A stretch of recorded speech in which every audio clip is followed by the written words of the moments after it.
was King himself.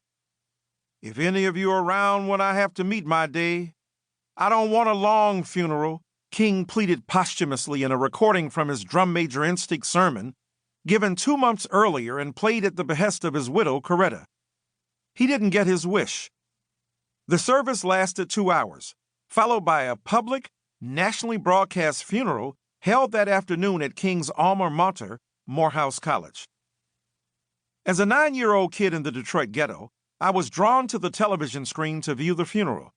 I was just beginning to understand my blackness, just learning that it existed, that it was essential in a world where whiteness loomed as an unknowable force. I had never gone to school with white kids, had rarely even interacted with white folk outside of the neighborhood business owners from whom my father, and eventually I, worked. I didn't know what they liked or how they thought of the world, how they handled their disappointments, or whether they, like us, laughed at misery to keep from crying. I was only starting to sense that white folk may have feared us as much as they didn't like us. It seemed vaguely tied to how we refused to bow in the face of suffering, and how, despite their doing the worst they could imagine doing to us, we refused to give in. With King's death, the whiteness that had been shapeless suddenly lunged forward. When King was killed, I felt vulnerable. All that made sense no longer held in place, and it appeared that the cosmos had gotten drunk on its own insufficiency, teetered off course, and hurtled madly toward oblivion. How else could it be? Martin Luther King Jr. was put down like a mangy dog. His breathing and being were seen as such an offense that they had to be stopped at all costs. I was frightened for months. He had been murdered on a balcony, and I could no longer easily wash my hands in our bathroom, which opened onto an upstairs balcony, without fearing that whiteness would kill me too. Perhaps that was why I paid such close attention to his funeral. I was in search of unspoken solace, of comfort that could only come if I could discern in his services some logic, some possible clue for why he had to perish, some explanation that might, I felt too guilty to admit, spare me his same fate. My father thought it was all morbid.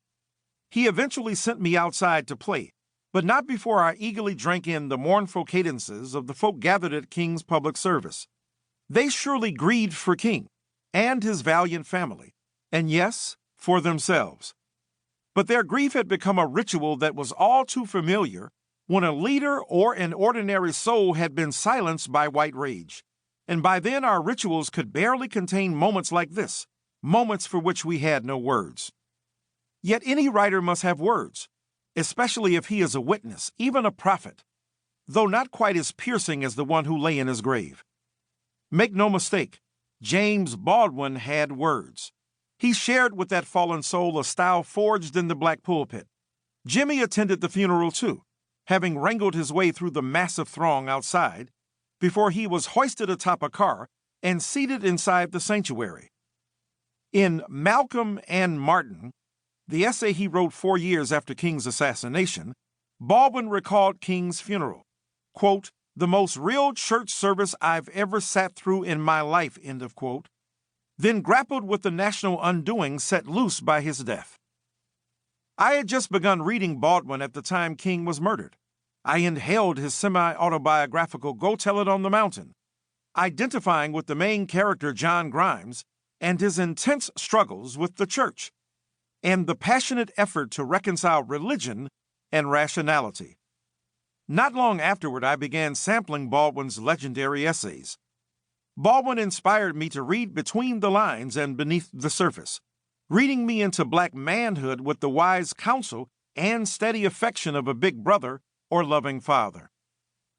By the time I got to his essay on Malcolm and Martin, I'd grown out of my racial innocence, a process that began with the '67 rebellion in Detroit. Just as police brutality vexes black life today, an act of police aggression sparked what was then the deadliest riot in the nation's history. We lived in the perilous shadow of relentless surveillance and intimidation by law enforcement. One night, at an illegal after-hours joint, where black folk were celebrating the return of 2 Vietnam veterans to the Motor City, police hostility made it clear that it was often easier to survive the Viet Cong than the vicious cops. My fellow Detroiters had had enough of being pushed around and hammered with heedless agitation.